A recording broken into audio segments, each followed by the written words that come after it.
నమస్తే. ఎన్నో ఆధ్యాత్మిక కార్యక్రమాలు మన ఛానల్‌లో ప్రసారం అవుతూనే ఉంటాయి. మనందరికీ సుపరిచితురాలు డాక్టర్ ఆర్‌బి సుధ గారు.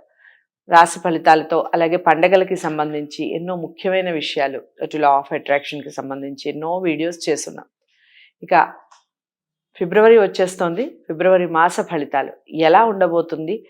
మేషరాశి మొదలు మీనరాశి వరకు ఏ విధంగా ఉండబోతుంది? వాళ్ళ గ్రహస్థితి ఏ విధంగా ఉండబోతుంది? వివిధ గ్రహాల యొక్క పరిస్థితి, ఈ విషయాలన్నీ కూడా తెలుసుకునే ప్రయత్నం చేద్దాం. తర్వాత మేషరాశి మొదలు మీనరాశి వరకు ద్వాదశ రాశుల వారికి ఏ విధంగా ఉంటుంది మేడం మాటలో తెలుసుకుందాం.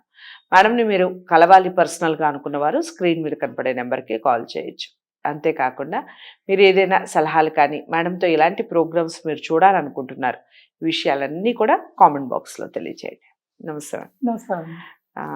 చాలా హ్యాపీగా ఉంది. అప్పుడే 1 మంత్ అయిపోయింది ఇయర్ వచ్చేసి.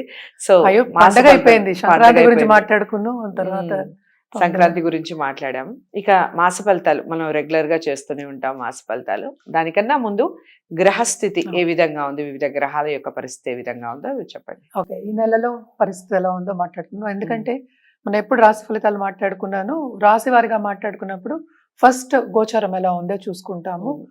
మోస్ట్ ఇంపార్టెంట్ ప్లానెట్ మన అందరికీ తెలుసు, గురు బ్లెస్సింగ్స్ ఉంటే అన్నీ ఉన్నట్టు అని చెప్తూనే ఉంటాను నేను. ఆయన రిట్రోగ్రేడ్లో ఉన్నారు, అంటే ఏంటి వక్రించి ఉన్నారు. ఆయన ఫిబ్రవరి నెలలో 4th డైరెక్ట్ అవుతున్నారు. అది మోస్ట్ ఇంపార్టెంట్ పాయింట్. ఇంకోటి ఏంటంటే మనకి రాహు అక్కడే మీనంలోనే ఉన్నారు, అలాగే కేతు ఏమో మనకి వర్గో అంటే కన్యలోనే ఉన్నారు. మార్స్ కూడా ఏంటంటే retrogression towards end of this month ఏమో వెళ్ళిపోయి మళ్ళీ ఏమో నీచ స్థితికి వచ్చే ఛాన్సెస్ అంటే వస్తున్నాడు అనమాట. అలాగే మనం చూసామంటే సన్ ఏమో ఫిబ్రవరి 12th యాక్చువల్గా కుంభానికి వెళ్తున్నారు. అలాగే మెర్కురీ ఫిబ్రవరి 11th కుంభానికి వెళ్తున్నారు. స్టార్టింగ్ ఆఫ్ ద మంత్ ఏంటంటే మకరంలో సన్ అండ్ మెర్కురీ కలిసి ఉంటున్నారు, అంటే బుధ ఆదిత్య యోగం అవుతోంది. అలాగే మనం చూసామంటే మెర్కురీ శనితో పాటు కలిసి ఉన్నారు. సో పరిపూర్ణంగా బుధాదిత్య యోగం అనేది ఉండదు.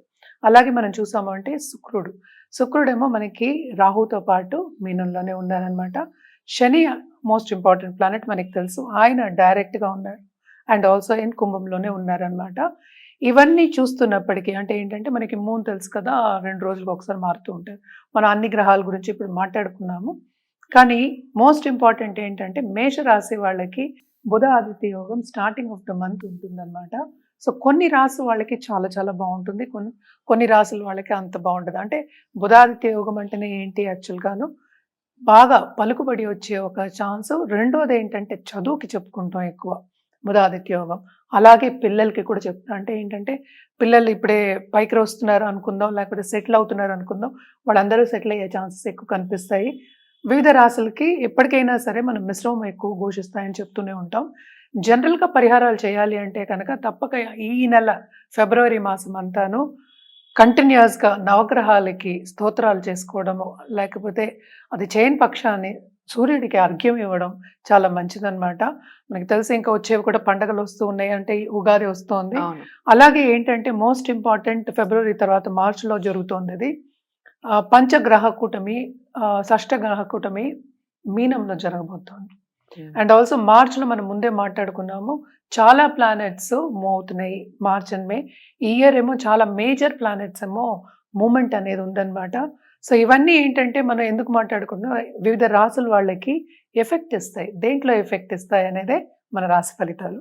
ఇక తదుపరి రాశి వృశ్చిక రాశి. వృశ్చిక రాశి వారికి ఏ విధంగా ఉంది ఫిబ్రవరి మాసం చెప్పండి. వృశ్చిక రాశి వాళ్ళకి కూడా బాగుంది, బ్రహ్మాండంగా ఉందని చెప్పాలి. బట్ ఏంటంటే ఇక్కడ మనకి ఈ రాశికి అధిపతి ఏమో కుజుడయ్యాడు, కుజుడేమో 8వ ఇంట్లో ఉన్నాడు. అదొకటి కాకుండా రిట్రోగ్రేషను. సో ఇవన్నీ చూసినప్పటికీ కొంచెం మిశ్రమ ఫలితాలు అని చెప్పాలి. బేసిక్గా అయితే చాలా బాగుంది, ఎందుకంటే జూపిటర్ బ్లెస్సింగ్స్ అనేది ఉంటాయి, పరిపూర్ణంగా ఉంటాయి. ఎందుకంటే రిట్రోగ్రేషన్ పోతుంది, డైరెక్ట్ అవుతున్నారు ఆయన. సో 5th లార్డ్ కూడాను, అలాగే 2nd and 5th లార్డ్ మనకి చూస్తుంటే ఇంకేం కావాలి, లక్ ఫేవర్ అవుతుందని. ప్లస్ పాయింట్స్ అన్ని ప్లస్ త్రిబుల్ ప్లసెస్ అనమాట.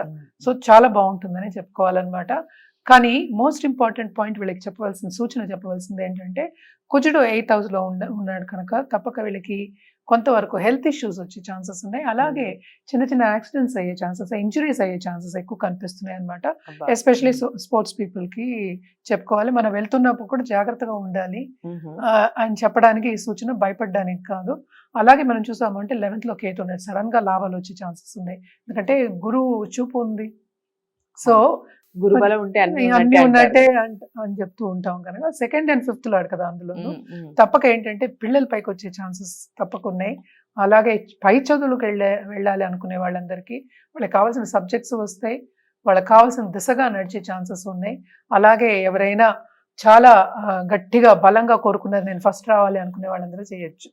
అంటే ఏంటి, వాళ్ళ గోల్ సాధిస్తారు, గోల్ ఓరియంటెడ్ గా ఉంటాడు, చురుగ్గా వాళ్ళు పనిచేసి వాళ్ళ గోల్ ని సాధించుకుంటారు, వాళ్ళు అనుకున్నది సాధిస్తారని చెప్పుకోవాలన్నమాట. మార్స్ దగ్గరే కొంచెం, కుజుడు దగ్గరే మనకి కొంత ప్రాబ్లం ఉంది.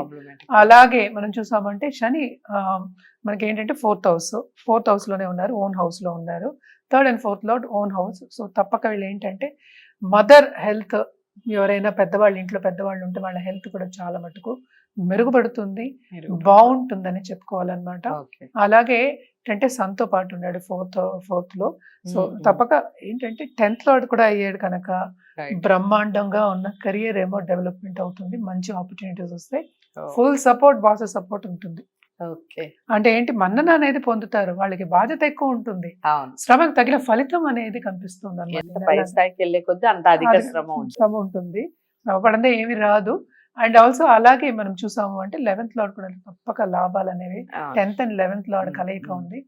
First half of this month అది మనకి 3వ ఇంట్లో జరుగుతుంది, అదేమో 4వ ఇంటికి అంటే 12th 11th 12th లోకి వెళ్ళిపోతున్నారు కనుక second half of this month వీళ్ళకి చాలా బాగుంది, బ్రహ్మాండంగా ఉందని చెప్పుకోవాలి. అందుకని మనం అనేది ఏంటంటే మిశ్రమ ఫలితాలని. అదొకటి కాకుండా 12th లార్డ్ మనకి 7th and 12th లార్డ్ మనకి శుక్రుడు అయ్యాడు. 7th లార్డ్ ఎగ్జాల్టేషన్ మంచిది చాలా, అండ్ 5th లో అయ్యాడు కనుక మంచిది, అది చాలా మంచి ఎగ్జాల్టేషన్. అంటే మనకి అనుకున్న పార్ట్నర్ లవ్ రిలేషన్షిప్ బ్రహ్మాండంగా ఉంటుంది, అంటే అనుకూల పరిస్థితి, బ్రహ్మాండమైన అనుకూల పరిస్థితి, అండర్స్టాండింగ్ కూడా చాలా పెరుగుతుంది. కానీ యాజ్ 12th లార్డ్ ఖర్చులు అనేవి ఎక్కువ ఉంటాయి, అంటే దాంపత్య జీవితం మీద కానీ లేకపోతే పెళ్లిళ్ళ మీద కానీ శుభకార్యాల మీద కానీ ఖర్చు పెట్టే ఛాన్స్ ఎక్కువ కనిపిస్తున్నాయి. అలాగే షార్ట్ టర్మ్ ట్రావెల్ కూడా ఉంటుంది. అండ్ ఆల్సో పై చదువులు నేను చెప్పాను కదా, స్పిరిచువాలిటీ డెవలప్ అయ్యే ఛాన్సెస్ ఎక్కువ ఉన్నాయి. తప్పక వీళ్ళకి బ్లెస్సింగ్, అంటే పెద్దవాళ్ళ బ్లెస్సింగ్ కానీ మన గురువుల బ్లెస్సింగ్ కానీ చాలా ఎక్కువ ఉంది. అలాగే ఒక గురువుని తీసుకుని మనం స్పిరిచువల్ దారిలో వెళ్ళే ఛాన్సెస్ కూడా ఎక్కువ కనిపిస్తున్నాయి అన్నమాట. వీళ్ళకి బాగున్నప్పటికీ పరిహారాల విషయానికి వచ్చినప్పటికీ తప్పక పరిహారాలు చేయవలసిందే. వీళ్ళేంటంటే ఫస్ట్ థింగ్, వికలాంగులకి ఎప్పటికైనా సర్వీస్ అంటే మంచిదే కదా, మన హ్యూమన్ సర్వీస్ చేయడం అనేది ఎవరికైనా సర్వీస్ చేయొచ్చు. మనకి ఏంటంటే వికలాంగులకి వెళ్ళి, అలాగే అనాథులకి అనాథాశ్రమంకి వెళ్ళి తప్పక దానం ఇవ్వడం మంచిది, అన్నదానం చేయడం ఇంకా మంచిది. అలాగే ఏంటంటే గుడికి వెళ్ళి మనం ఎప్పటికైనా గురు జపం చేసుకోవడం కానీ గురు పూజలు చేసుకోవడం చేసి దానం ఇవ్వడం మంచిది. అంటే శనగలు కూడా దానం ఇవ్వచ్చు, ఎందుకంటే మనం వేరే గ్రహాలు కూడా మనం చెప్తూ ఉంటాం అన్నమాట.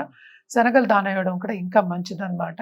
ఎప్పటికైనా ఏంటంటే శనికి కూడా సర్వీస్ ఇష్టం, అలాగే గురువుకి మన ఇంకోళ్ళకి చెప్పడం, అంటే కన్సల్టెంట్ కింద ఉండి ఒక మంచి చెప్పడం అనేది చాలా ఇష్టం కనుక తప్పక దానాలు చేయడం కూడా వెరీ వెరీ ఇంపార్టెంట్. సో ఎప్పటికైనా పూజలు, ఈ దానాలు అనేది ఏంటంటే పాజిటివ్ బ్యాంక్ బ్యాలెన్స్ లాగే మీకే తిరిగి వస్తుంది కనుక పాజిటివ్ బ్యాంక్ బ్యాలెన్స్ ఇంక్రీజ్ చేసే ఒక మంత్ కింద మనం వృశ్చిక రాశి వాళ్ళకి తీసుకోవాలి. సో బాగుంటుంది, ఎందుకంటే మార్స్ కొంచెం కిందకి దిగిన తర్వాత కొంతవరకు బాగుండొచ్చు, కానీ ఈ టైంలో కొన్ని ఇంజరీస్ రాకుండా, కొన్ని ప్రాబ్లమ్స్ రాకుండా, హెల్త్ ప్రాబ్లమ్స్ రాకుండా హెల్త్ కాపాడుకోవడం చాలా మంచిది. సో తప్పక హెల్త్ మీద ధ్యాస పెట్టండి అనేది వాళ్ళకి సూచన. రైట్. సో హెల్త్ మీద ధ్యాస పెట్టండి అని ఏదైతే చెప్పారో అది ఖచ్చితంగా నోట్ చేసుకోండి. హెల్త్ చాలా ఇంపార్టెంట్, హెల్త్ ఈజ్ వెల్త్ అంటారు కదా. అంతేకాకుండా చాలా వరకు రెమెడీస్ చెప్పారు, వాటిని తూచా తప్పకుండా పాటించండి. మరి మనం ఏం చేయాలి? ఇవి వృశ్చిక రాశి వారందరికీ ఈ విషయం చేరాలి అంటే లైక్ చేసి అందరికీ షేర్ చేయండి, ఛానల్ని సబ్స్క్రైబ్ చేసుకోండి. అంతకన్నా ముందు వ్యక్తిగత జాతకాల్ని పరిశీలించుకోవాలి డాక్టర్ ఆర్బి సుధ గారి దగ్గరే అనుకున్న వారు స్క్రీన్ మీద కనపడే నెంబర్కి కాల్ చేయండి. వీడియోని లైక్ చేసి అందరికీ షేర్ చేయండి, ఛానల్ని సబ్స్క్రైబ్ చేసుకోండి. నమస్తే.